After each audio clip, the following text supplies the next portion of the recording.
Itu yang tahu Mas itu napak tilas dari Brawijaya itu dari Alas Ketonggo sini. Nah, pintunya itu ya di sini nih, di Palenggan sini nih. Yang Srigati. Iya, yang Srigati. Jadi pintu gaibnya memang ada di sini. Ada di sini. Jadi dia ke sini dulu. Setelah ritual di sini baru menjalankan naik lawu lewat Jogorogo atau lewat mana begitu. Jadi pintunya itu dari sini. Assalamualaikum warahmatullahi wabarakatuh. Saya juru kunci Palenggan Agung Srigati di Alas Ketonggo. Alas Ketonggo terletak di Desa Mbabadan, sebagian di KPH Kedung Putri. Alas Ketonggo sini waktu zaman Kerajaan Mojopahit buat laku para putra dan raja-raja Majapahit. Dan nama saya Bapak Suyitno, alamat RT 01 RW 10 Desa Mbabadan, Dukuh Grendil, dengan Mbah Yatmo juga orang Grendil di RT 02 RT 11. Nah, saya mau mengulas sedikit Alas Ketonggo. Alas Ketonggo terletak di Desa Mbabadan dan Kedung Putri, Kecamatan Paron, Kabupaten Ngawi. Nah, di sini ada identik dengan sejarah Kerajaan Majapahit. Jadi Alas Ketonggo banyak petilasan-petilasan dari Mojopahit, seperti di Guwo Bagus, Guwo Begonondo, Ngumbul Jambi, Benjit, Sendang Ngumbul Jambi. Juga di Alas Ketonggo sini ada pertapaannya Brawijaya di Palenggan Agung Srigati sini. Juga pengikut-pengikutnya seperti di Watu Dakon itu para dayang-dayang putrinya. Patih dan Wadyabala yang ikut ke lawu itu di Korigapit. Terus di Tugu Mas itu para pujangga keraton. Nah, Kali Tempur itu adalah kali yang buat siram jamas Prabu Brawijaya Kalima waktu menjalankan ritual puasa tapa. Nah, tapanya saya juga tidak tahu di Palenggan sini lamanya atau berapa bulan atau berapa tahun, saya tidak tahu. Setelah dia mendapatkan perintah meneruskan perjalanan, terus dia itu Lukar Busono juga di Alas Ketonggo sini, di pertapan sini. Dia meneruskan perjalanan ke Gunung Lawu lewat Candi Seto. Itu sejarah Alas Ketonggo itu identik dengan Majapahit. Jadi setelah dari Seto dia naik bertapa di puncak Lawu sana, akhirnya mokso. Begitu itu sejarah Majapahit. Kalau di Umbul Jambi itu dengan identik nama Setinggil, itu berhubungan dengan Heru Cokro. Nah, Heru Cokro itu gelar seorang pelaku, masih orang ritual itu yang mendapatkan itu Romo Semono waktu itu. Umbul Jambi ya orang Majapahit, tapi di sana itu Romo Semono. Kalau umbulnya Umbul Jambi. Umbul Jambi itu keluar dari tengah sungai itu dulu, sekarang sudah dijadikan satu. Dulu itu di pulau di tengah sungai gitu umbulnya. Sekarang sama Putra Bangsa itu Juruk yang 11 jadikan satu. Itu di Umbul Jambi. Kalau di Alas Ketonggo sini lebarnya tuh hampir 5.000 hektar, Mas. Cuma tempatnya itu ada 37 titik ritual yang jadi seperti di Masjid Sebudak, Tempur Sedalem, Tempur Benjit, Sepayung, Kandang Bubrah, banyak. Tapi kalau kita telusuri satu hari tidak selesai, itu harus jalan kaki di belantara itu alas ketonggo.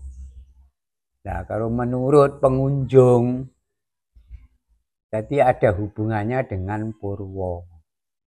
Purwo itu lakinya, ketonggo itu perempuannya, itu menurut pengunjung yang datang. Nah, kalau bulan Suro ini, kalau satu Suro itu banyak, ya ribuan lah yang mandi di Tempur itu. Ya menurut kepercayaannya masing-masing, ya supaya itu awet muda, bisa muda. Terus doa di Palenggan sini, doakan leluhurnya supaya hidupnya itu sejahtera, cari rezeki gampang. Apa itu dapat sawab dari leluhurnya begitu. Kalau Srikati sini punya kegiatan ya Suro tapi tanggal 15 Purnomo Siti bulan.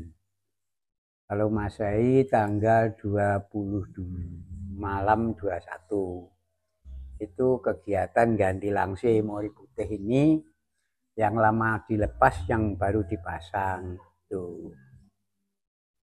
Dengan syukuran habis syukuran nanti Ringgit Purwonya mulai ada tari-tarian juga gitu. Oke, Mbah Yitno, kita ke ini ya. Kita beberapa kali membaca artikel ya bahwa di Alas Ketonggo ini itu lebih viral ya, lebih terkenal dinamakan pintu gerbang gaib Gunung Lawu. Itu seperti apa Mbah Yitno? Nah, kalau menurut para pendaki gunung, ya kan, itu yang tahu Mas itu napak tilas dari Brawijaya itu dari Alas Ketonggo sini. Nah, pintunya itu ya di sini nih, di Palenggan sini nih. Yang Srikati. Iya, yang Srikati. Jadi pintu gaibnya memang ada di sini. Ada di sini. Jadi dia ke sini dulu. Setelah ritual di sini baru menjalankan naik Lawu lewat Jogorogo atau lewat mana begitu. Di pintunya itu dari sini. Tapi kalau yang naik banyak yang namanya yang dari barat ya mungkin mau ke sini ya langsung sana. Tapi bukan pintu pendakian, pintu bukan gaib. Pintu gaibnya dari sini. Ini yang kita coba barangkali dengan mengertosi yang dimaksud dengan pintu gaib itu, adakah orang yang pernah mengalami secara langsung ketika mau sowan ke Lawu, ke Gunung Lawu dan meditasi di sini melihat apa di dalam dari apa Palenggahan Agung yang Srikati ini? Ya gini Mas, kalau namanya itu apa itu tataran ya, jadi ini orang berdoa kan punya tataran. Kalau sekedar kalau yang mau belajar yang masih baru-baru orang ya 1, 2, 3 belum tahu itu pintu gaib, yang penting napak tilas saja dari sini dulu, naiknya dari berangkatnya dari sini ke sana. Tapi yang sudah punya tataran 5, 6 ya tahu, tapi kan tidak mungkin diomongkan. Nggak mungkin diceritakan. Ya, gitu, itu kan untuk kepentingannya dia sendiri. Jadi ada tingkatannya, ketika tingkatan awal sowan ke sini ya izin itu ya, izin ya. Kasaran izin. Nyun sewu bahwa memang untuk memasuki sebuah rumah inilah pintunya gitu ya, Mbak. Ya. Ada lagi ini yang kita baca juga di artikel juga sih. Prabu Brawijaya V ya, yang Prabu Brawijaya V itu dulu pernah apa yang mengasingkan diri atau muksa di tempat ini, apakah benar? Begini, ini kalau mungkin ya cerita sejarah. Iya.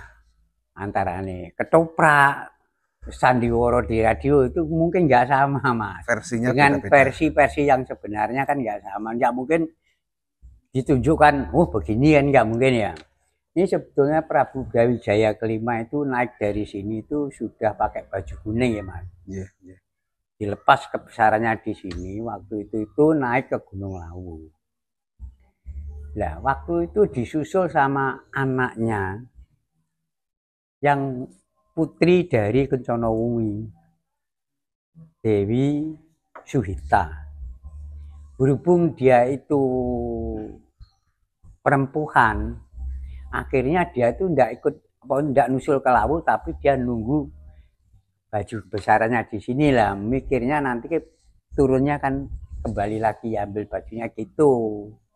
Itu sejarah yang yang benar loh ya. Nah, akhirnya Brawijaya itu tapa di sana di akhirnya mokso. Ini sebenarnya itu kalau ada yang cerita itu dia itu memang meninggal dia dibakar di sana, abunya dimasukkan dalam manggar mancung loh, mancungnya kambil itu ditutup sama kapasnya langsung dibuang ke Segoro Kidul. Sebagian besar cerita itu ada, itu sejarah katanya sebenarnya menurut aliran dia ya. Tapi kan dikumpulkan begitu, yang banyak cerita itu Brawijaya itu memangnya mokso gitu. Ya, kalau memang versi itu kan cerita itu kan macam-macam ya Pak Yitna ya. Ada juga yang mengatakan bahwa yang Prabu Brawijaya V itu bunuh diri juga gitu di sini. Ada versi lain yang mengatakan seperti cuma itu. Yaitu Dewi Suhita itu akhirnya dapat kabar dari prajurit itu kalau bapak sudah meninggal, sudah dijadikan abu, dibakar di puncak laut, dibuang di Segoro Kidul gitu. Jadi informasi yang disampaikan ke Dewi Suhita itu bapaknya sudah ya dibilang meninggal kremasi di atas, gitu ya, sudah dibakar jadi abu, dimasukkan dalam mancung, dibungkus sama manggarnya kapasnya apa itu kambil itu dilarung di lautan gitu begitu. Apakah baju kebesaran beliau itu masih ada sampai sekarang? Oh, udah ada Mas, baju kebesarannya udah ada. Mungkin waktu itu apa dibawa Dewi Suhita atau mokso ya juga enggak tahu ya. Wong namanya bajunya ratu. Terus peninggalan beliau yang di sini yang masih ada? Tinggal duplikat semua. Ada tapi duplikat. Ya, tinggal duplikat seperti songsong, apa itu, tumbak, payung. Ya, payung, tumbak itu tinggal duplikat semua. Dan disimpan di dalam situ. Ada di situ ya. Ya, terus mahkota itu ya, mahkota dari kayu sini itu ya apa itu? Duplikat bukan aslinya. Nanti diizinkan nggak kita mengambil gambar di situ, Pak? Boleh. Untuk pembuktian bahwa ini adalah memang seperti inilah duplikat dari kebesaran beliau yang masih tersisa di. Nah, batunya yang buat pertama ya dipendem di situ, dikasih gini. Maksudnya orang sekarang kan biar bersih, nggak kehujanan. Tapi kalau dinas kebudayaan kan nggak boleh apa adanya kalau dinas kebudayaan. Jadi kalau memang ini ben nanti dilebokin situs-situs keramat gitu. Dan sekarang ada duplikatnya di batu pertapaannya itu. Ya di dalamnya situ tertanam dan di keramik. Iya, ubin ya. Iya, dari keramik. Itu asli ya, asli batunya ya, asli. Tapi asli dikubur. Mungkin ini yang terakhir yang ingin kita tanyakan. Ini kan sebuah tempat yang sangat terkenal. Alas Ketonggo itu adalah hutan ya yang paling angker di Indonesia. Ada yang bilang seperti itu. Jadi kalau orang bilang namanya Alas Purwo itu angker, tapi di hutan Ketonggo ini lebih angker dari Alas Purwo gitu ya Pak Yitna ya? Iya.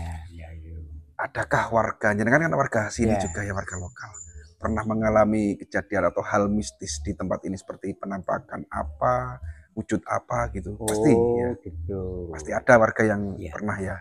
Seperti kalau apa, Pak?